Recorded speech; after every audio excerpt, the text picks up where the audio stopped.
Day start.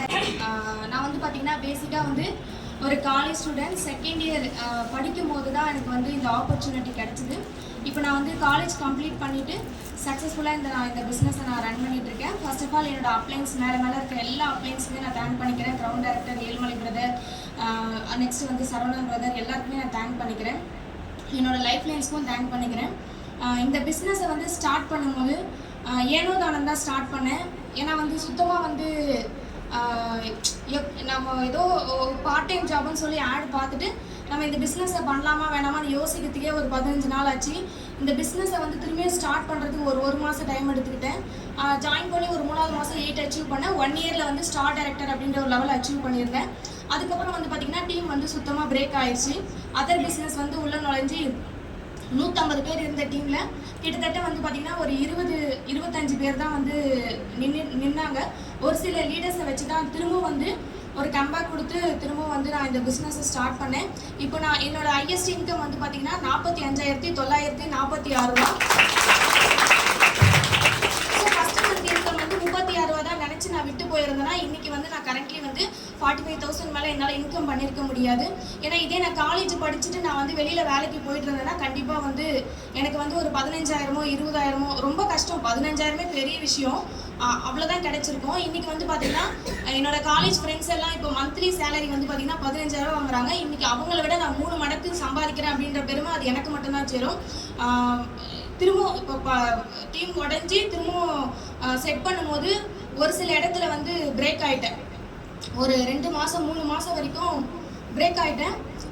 திரும்பவும் நம்ம எப்படி பண்ணுறது, டீமை கஷ்டப்பட்டு செட் பண்ணி திரும்பவும் வந்திருக்கேன். வீட்டில் செம்ம அடி, சோத்துலேயும் அடி வாங்கியிருக்கேன், சேத்துலேயும் அடி வாங்கியிருக்கிறேன், எல்லாத்துலேயும் அடி வாங்கியிருக்கிறேன். நான் நிறைய தடவை அடித்து எனக்கு மூக்கில் வாயிலெல்லாம் கூட ரத்தம் வந்திருக்கு. அப்பயுமே நான் இந்த பிஸ்னஸை விட்டு போகலை. ஜஸ்ட் டில்லிராணி இங்கேயே உன்னால் சாதிச்சு ஒன்றுமே கிழிக்க முடியலன்னா உன்னால் எங்கே போய் கிழிச்சிட முடியும் அப்படின்னு சொல்லி எனக்குள்ளவே ஒரு பல கேள்வி.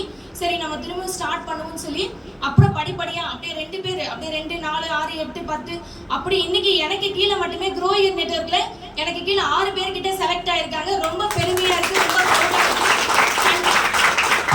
கண்டிப்பாக வந்து என்னோட லீடர்ஸ் இல்லைன்னா கண்டிப்பாக இந்த இடத்துல நான் சக்ஸஸ் பண்ணியிருக்க முடியாது. எனக்கு கீழேயுமே வந்து நல்ல ஒரு சூப்பராக பொட்டென்ஷியலான ஒரு லீடருமே நான் வந்து வளர்த்து கொண்டு வந்துட்டு இருக்கேன். இந்த க்ரோ இயர் நெட்வொர்க் அதுக்கு முன்னாடியிலேருந்தே நான் க்ரோ இயர் நெட்வொர்க் கொடுத்தது பிறகு தான் நான் வெறித்தனமாக வேலை செய்யலை.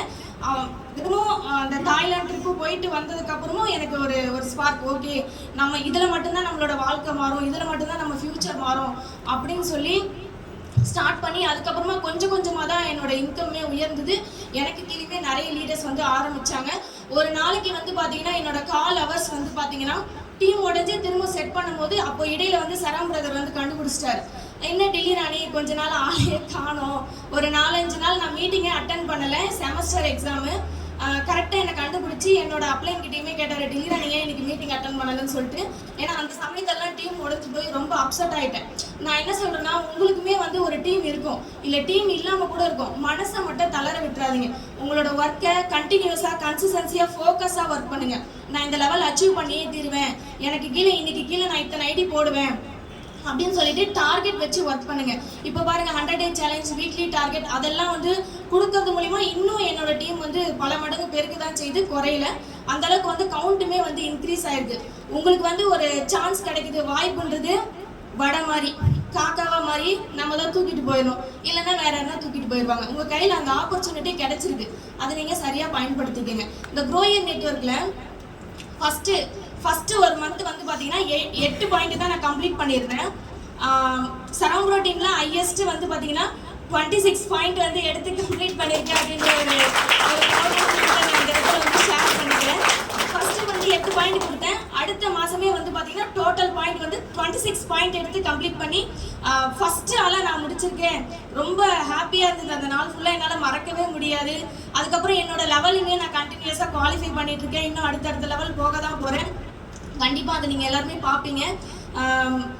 அந்த கால் ஹவர்ஸ்லாம் பேசும்போது சரம்புரா சொல்லுவார், எனக்கு அவரோட சக்ஸஸ் ஸ்டோரியில் தொண்டையெல்லாம் பிளட்டு வந்துருச்சு.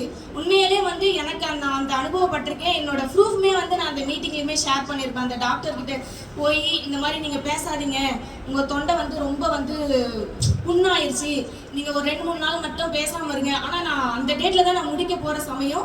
ஒரு நாளைக்கு 10 மணி நேரம், 12 மணி நேரம், 14 மணி நேரம், 15 மணி நேரம் கூட நான் பேசியிருக்கேன். அப்படி அச்சீவ் பண்ணதுனால தான் இன்னைக்கு எனக்கு கீழே இத்தனை லீடர்ஸ். இவங்க எல்லாருமே என்னோட லைஃப் லைன்ஸ் தான். இவங்க எல்லாருமே எனக்கு கீழே வரக்கூடிய லைஃப் லைன்ஸ். ரொம்ப ஹாப்பியாக இருக்குது. இவங்களுமே கஷ்டப்பட்டுருக்காங்க. இப்போது போன வாரம் வந்து பார்த்தீங்கன்னா 25ஆம் தேதி வந்து பார்த்தீங்கன்னா கோவா ட்ரிப்பு போயிட்டு வந்திருந்தோம். அந்த நாள்லாம் வந்து சொல்லவே முடியாது. ரொம்ப ஹாப்பியாக இருந்த நாட்கள், ரொம்ப சந்தோஷமாக இருந்தோம். வீட்டிலேருந்து வரும்போது இவங்க எல்லாருக்குமே வந்து குழந்தைங்க இருக்காங்க. அவங்க நித்யா சிஸ்டருக்கு, ஷீலா சிஸ்டருக்கு, அப்புறம் கலைவாணி சிஸ்டர், இவங்க எல்லாருக்குமே வந்து பார்த்தீங்கன்னா ஹவுஸ் ஒய்ஃபு. குழந்தைய விட்டுட்டு தான் வந்து இங்கே எங்கள் கூட வந்திருந்தாங்க. அப்பயுமே வந்து வீட்டில் இருந்துமே ஃபோன் வந்துட்டே இருந்தது. ஆனால் அதெல்லாம் விட்டுட்டு அந்த நாள் ஃபுல்லாக நாங்கள் சந்தோஷமாக ஹாப்பியாக கொண்டாடணும். இந்த வாய்ப்பு கொடுத்த சரவண் பிரதருக்கு இந்த இடத்துல நான் கண்டிப்பாக தேங்க்ஸ் பண்ணிக்கிறேன். எனக்கு மேலே உள்ள எல்லா பிள்ளைங்களுக்கும் தேங்க் பண்ணிக்கிறேன். Thank you so much.